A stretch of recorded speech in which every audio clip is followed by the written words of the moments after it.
El Club Bàsquet ADP va aconseguir una victòria molt treballada davant del Club Bàsquet Castellà per 70-65.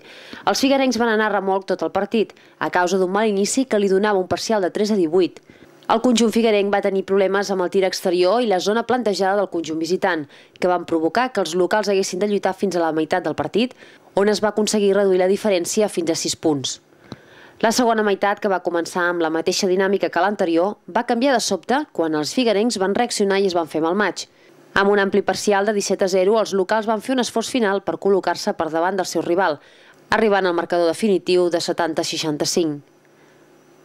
El conjunt figuerenc, que és novè a la taula classificatòria, empatat amb el 8è i 7è, compta amb 12 victòries i 11 derrotes i jugarà el proper cap de setmana a la pista de l'Argentona.